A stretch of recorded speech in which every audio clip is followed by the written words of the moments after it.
Hashem says to Avram, Lech lecho me'artzecho mimoladecho mibeis avicho el haaretz asher areka.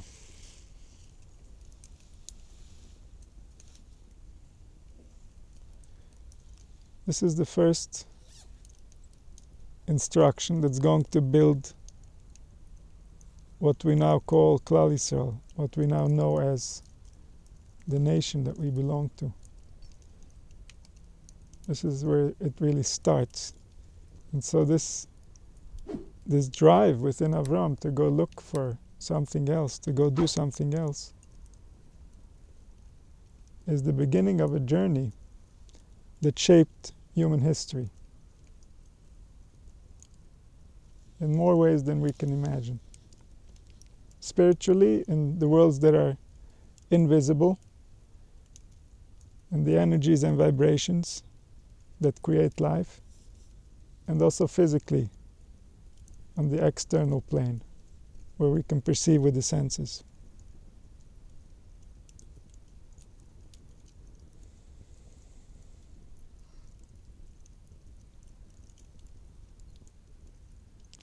And so the message that he receives is that he has to change course.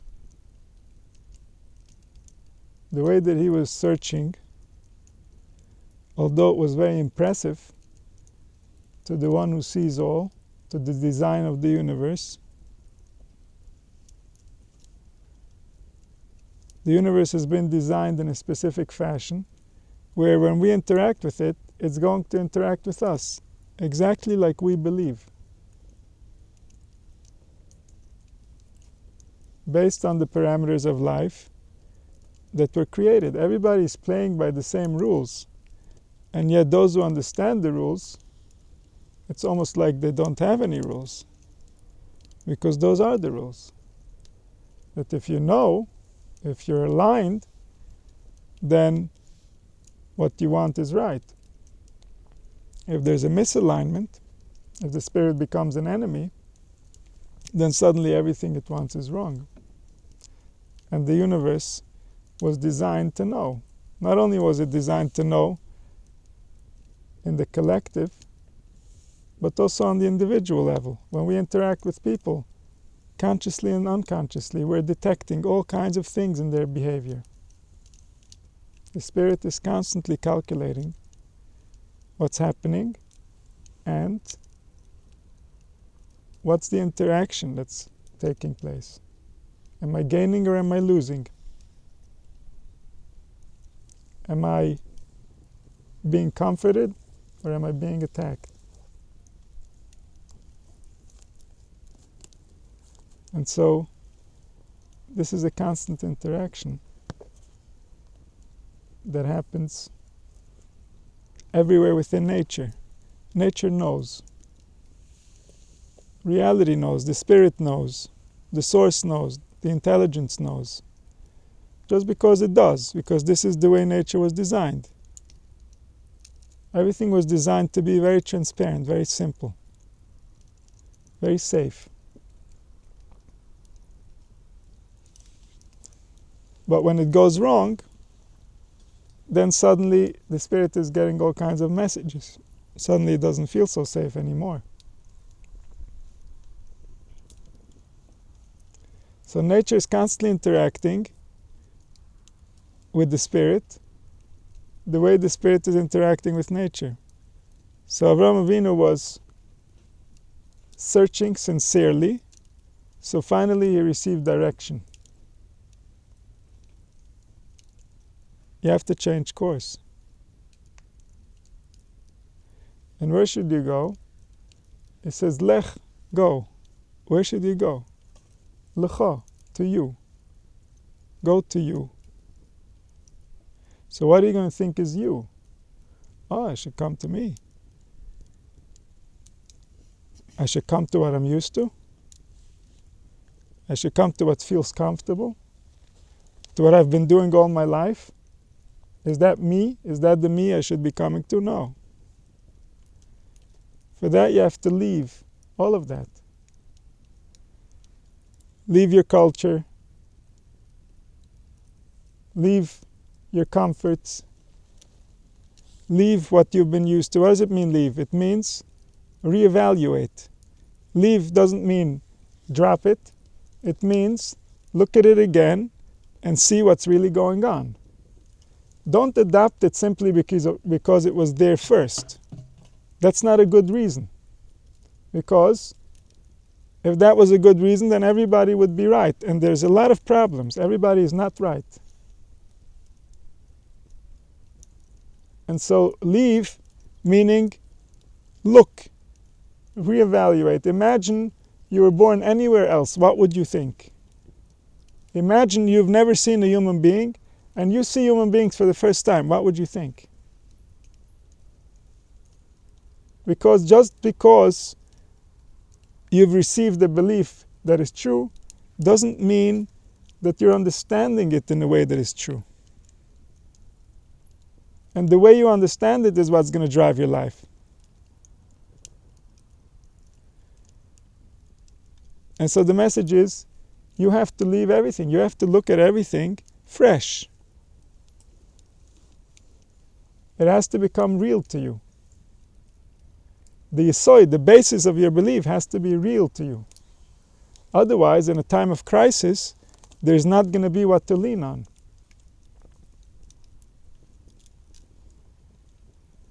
And this is something that is a necessity.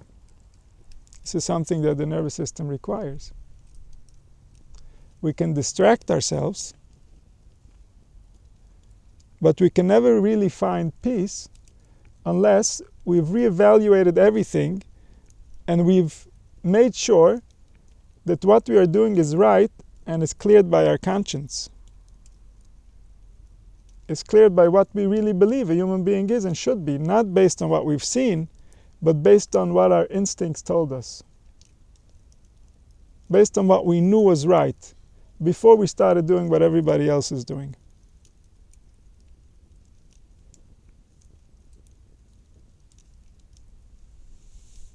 And so this is the message that starts to create a member of Klal Yisrael. This is the message, this was the message, and this still is the message. This is the beginning of the process. The reason we're learning about the Avos is because this development that happened in the collective is also the process that would happen on the individual level as a person is trying to become what Avraham Avinu was trying to become. Avraham Avinu was trying to find the Creator. What does it mean to find the Creator? It means to find the logic behind what's happening, to align with what's really going on, to not be an obstacle in the course of what destiny is going to create, whether we cooperate or not.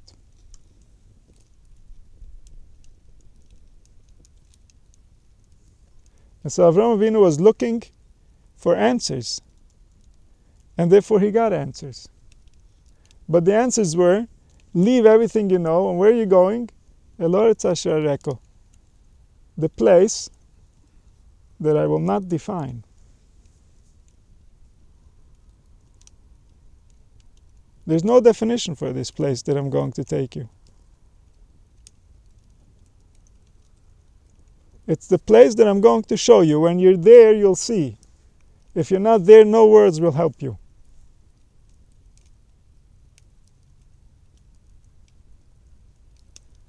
Leave everything so that you can come to a place that is nothing. Because in that nothing, who's going to be with you? Only you. And no illusions. And that's exactly who you want to meet. So leave everything. Reevaluate as if you've never heard anything before. Every day we're supposed to learn Torah as if we received it today. Like it's a brand new Torah. You just received it. Till now, you've seen chaos. You've seen the world is upside down. You've seen that people don't know how to live. And now you've received a message directly from the Creator that says, here, I got a solution for you. So start evaluating the solution. Is it a good solution? Does it help? So what are the problems? What needs to be a solution? What would you think is the right solution?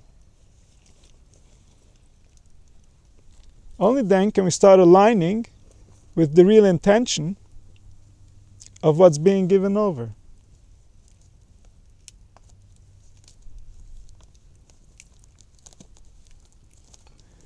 And so you leave all of that, and then you see that as long as you were there, you didn't really see. You couldn't see. Because the organs were not really experiencing life. They weren't experiencing the world. They were just experiencing themselves. They were just singing their own tunes over and over and over again. The brain was going on repeat because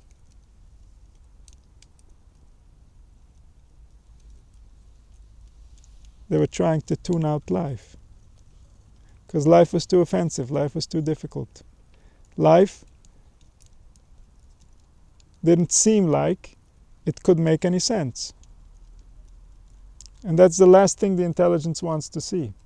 That's the last thing the intelligence wants to realize, is that it's experiencing a reality that is absolute chaos. So what happens to an intelligence that finds itself in such a predicament? It's going to find a way to distract itself.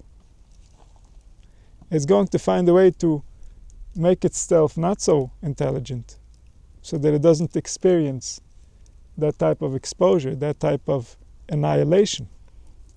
Intelligence and chaos are opposites. They don't get along.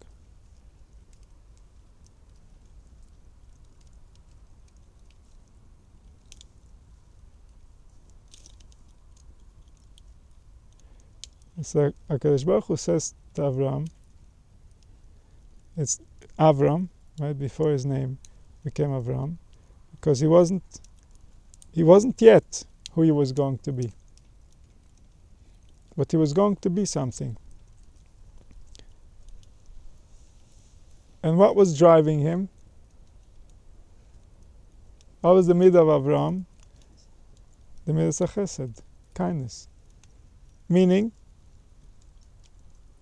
the first thing that drives a person to search, the first thing that opens up the heart in order to even realize that something is wrong, is when a person has enough kindness to evaluate. If humanity was yours, if you were the father and these were your children, how would you behave? What would you do? How far would you go?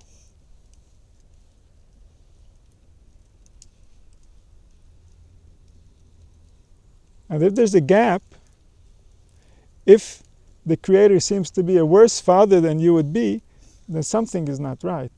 Something is misunderstood. Something is not adding up. And that something needs to be reconciled. That something is not something that we can overlook. It's a big something.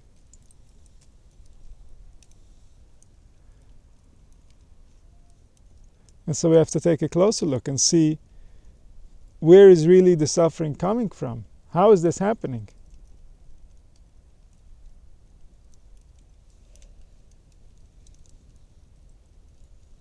And when we look closer, we realize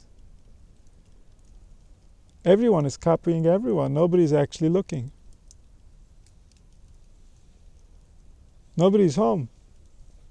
Nobody's awake.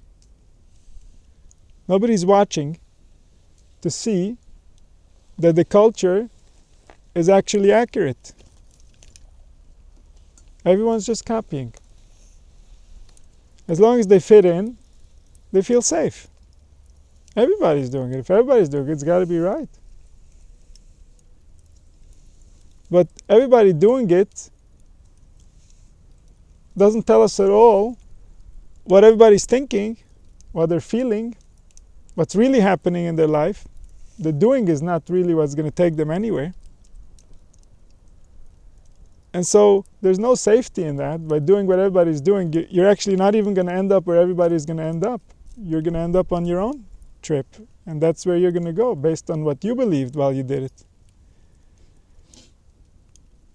The person being copied might have the right intentions, and maybe it's going to take him somewhere, while the one copying has different intentions.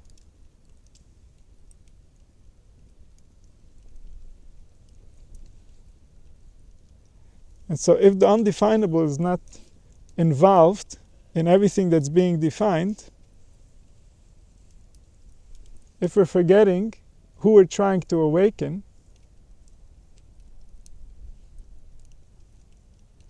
then the action is not going to bring about the desired results.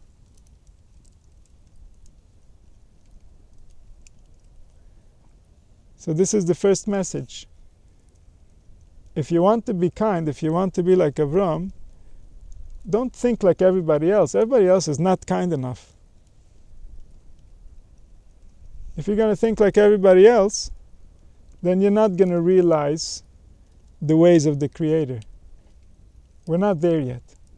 After Mashiach comes, you can think like everybody else. It's going to be safe. Until then, we have to be a lot kinder, because we realize we should be kinder. Everybody realizes that it would be a lot nicer in this world if people were kinder.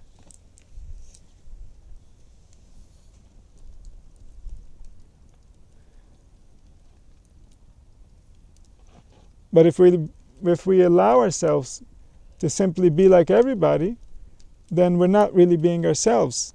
We're not really discovering our soul. We're not really coming closer to the intelligence of the Creator.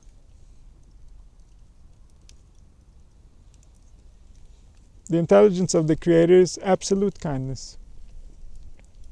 In fact, everything exists only out of His kindness. And a lot exists. So there's got to be a lot of kindness. And so it says go towards yourself, and then the development starts. And once the development starts, then from Avram comes Yitzchak. From that tremendous kindness comes a new courage, a new strength, a new realization, a new power for discipline. Discipline that doesn't come from fear, but it comes from the tremendous kindness. So kind that it will never do anything that causes harm. And from Yitzchak comes Yaakov, comes compassion. Only when we have courage can we have real compassion. When we don't have courage, we shy away from compassion. We don't want to face the pain, the sadness, the difficulties of life. We rather try to pretend that everything is perfect. And everything is perfect in some dimensions. The truth, once it will be known, will prove to us that everything was perfect even now. But if we're not participating consciously in that perfect, then it's not yet perfect the way that we want it. And we have to have the courage to face that, because we want to improve it. We want to come closer to perfect.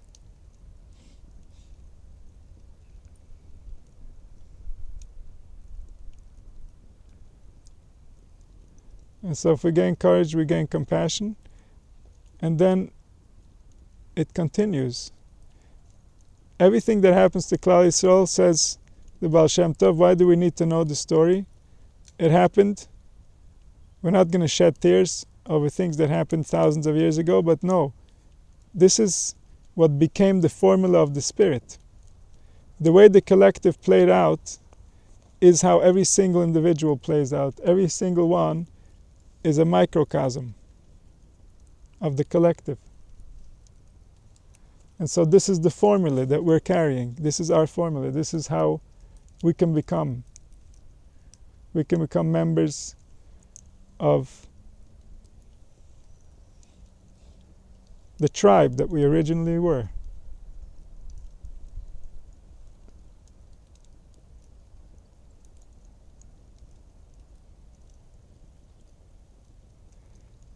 There's a message that's larger than life. There's a message brought down in words that points to the undefinable. This was the power of Matan Torah, this was the power of Moshe Rabbeinu, to be able to describe the undefinable. To allow what was manifested to be described without creating any interpretation. But only for those who understand the language, for those who understand what it's really talking about. It's talking about things that, to those who haven't reached the level, are completely undefinable. We have to travel very deep within the undefinable realm until it becomes more and more definable, until we can even touch a little bit of the wisdom that they had thousands of years ago. And this is why we have, in the oral tradition, constant reinterpretations based on the time, so that we can understand how the mind has changed over the thousands of years that we've been evolving. And so for every generation, a new interpretation, a new way of aligning with the same reality, with the same rules, and yet we're different, and therefore the interaction is different. And so the rules that create life, they're universal. This is how they created life. Every cell is aware of all its possibilities and all its functions. And it can go there in an instant, whenever the process of nature requires it to do so. And this is constantly happening. And it's never wrong, it never misses. It hasn't happened once. It's happening in each of us. Trillions and trillions of times a second in each cell. Every time perfectly. This is how it can continue to exist.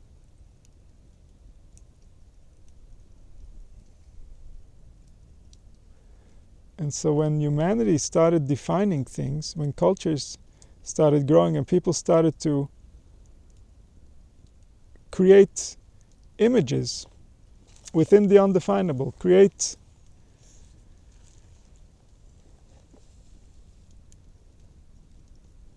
forms of behavior, forms of interaction that become fixed over time, that get transferred from generation to generation. This started causing a deterioration in the quality of our connection with the undefinable. Humanity started becoming more and more defined based on the imagination of whoever was alive at the time. And this is what eventually became culture.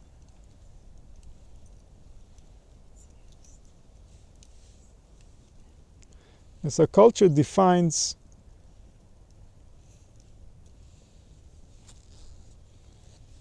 the human being in a way that limits the human being, in a way that can remove the human being from all its natural spiritual powers.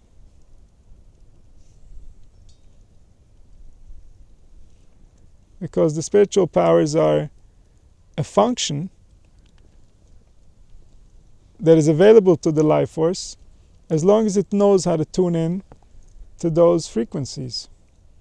If it forgets how to tune into those frequencies, then it no longer has access, no longer knows how to access. And so through culture we can format the brain. Which areas of the brain are going to be used and which areas of the brain or functions of the brain are going to remain dormant. They're going to remain invisible. They're going to remain so invisible that people in those cultures will deny that a human being has such functions.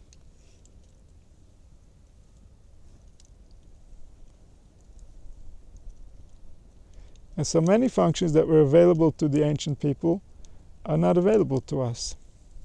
They're available in potential, but they're not available in practice.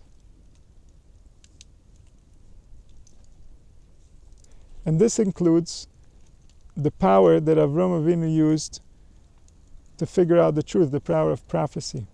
Prophecy is an innate potential within the human soul, specifically within the souls of the Bnei Avram, Yitzchak, Yaakov, those who come from the patriarchs. The patriarchs created a special emphasis in their children, so they have the capacity for this divine intelligence, for this form of communication.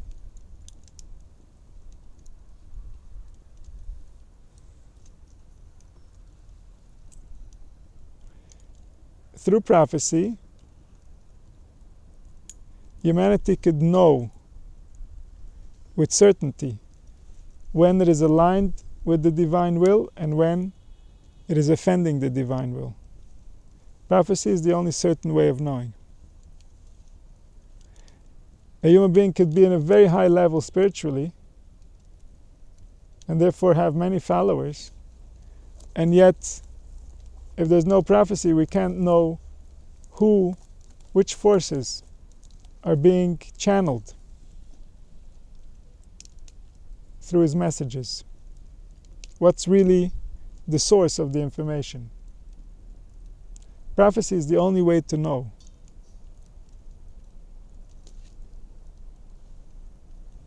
And so when there's no prophecy, it is certain that humanity will not know the truth. But it's still a question of how far from the truth will humanity wander? How far into the imagination will humanity go before they realize that they've lost sight of reality?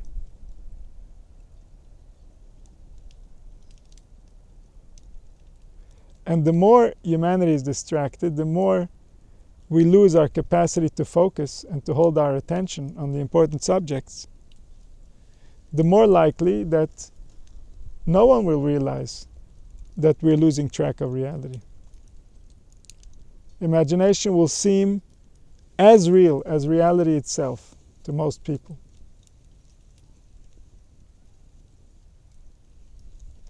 Some people will be so far into the imagination that if reality was described to them, they would call that imagination.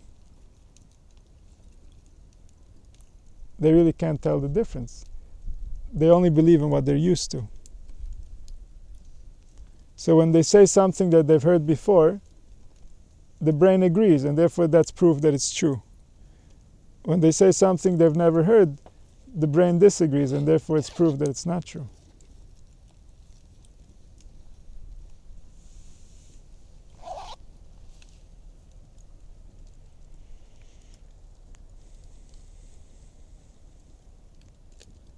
And so Chazal teach us that towards the end of the exiles, before Mashiach comes, prophecy is going to return.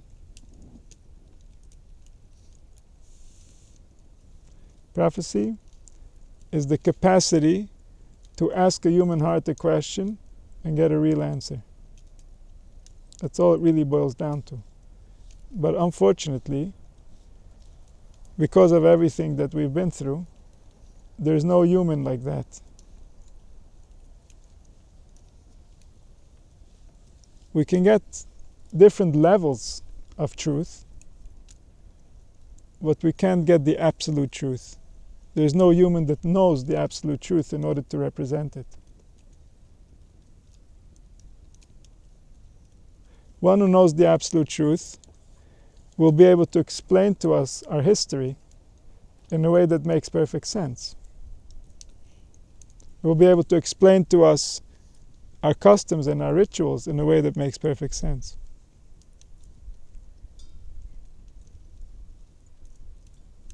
And so when we know the perfect truth, then everything that we've believed that was not true the way that we believed it will suddenly make sense when we will know how to believe it.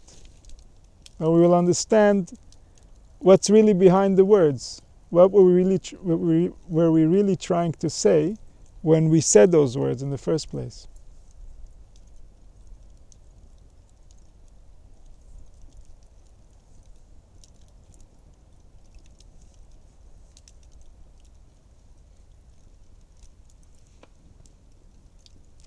So this is the main message. This is the beginning of the journey, is to come back to a place where we're constantly reevaluating everything. Nothing has value because at some point in the past we decided it had value. Who were we at the time? Were we really so in line with reality that if we decided it has value, it has value?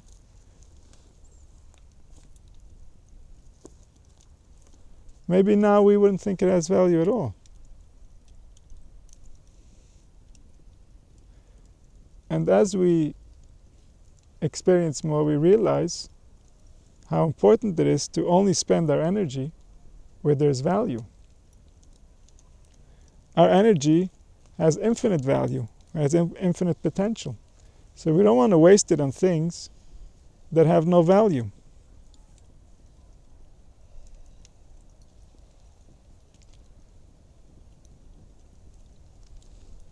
So in order to find you, in order to have Lech Lecho,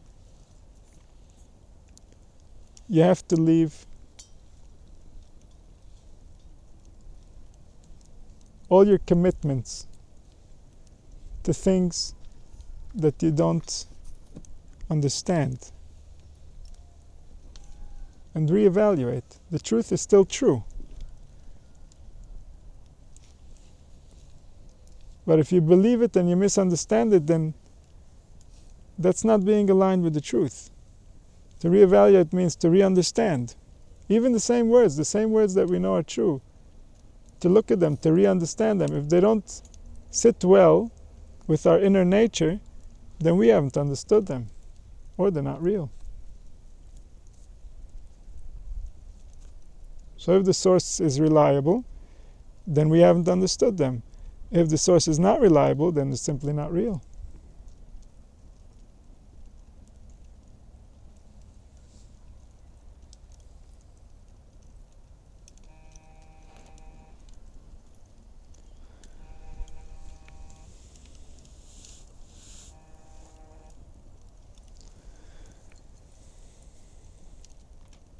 Avram's prophecy is a message to every single human being.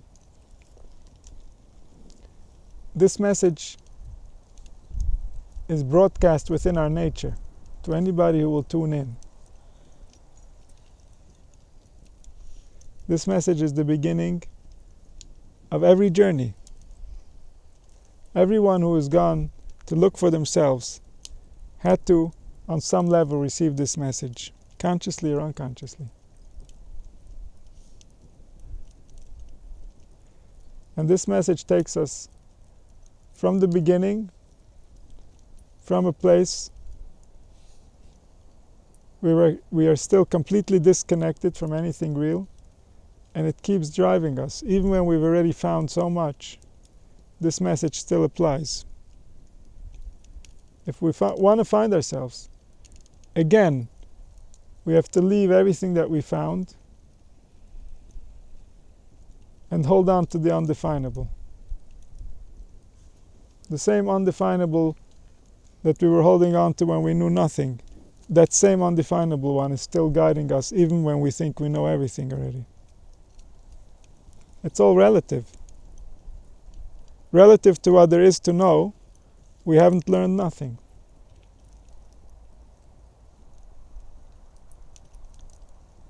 And yet we're safe because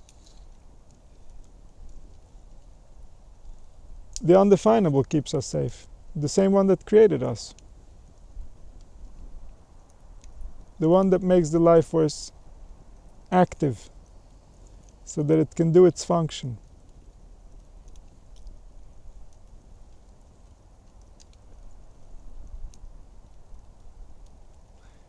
And that takes us closer and closer to what was always there.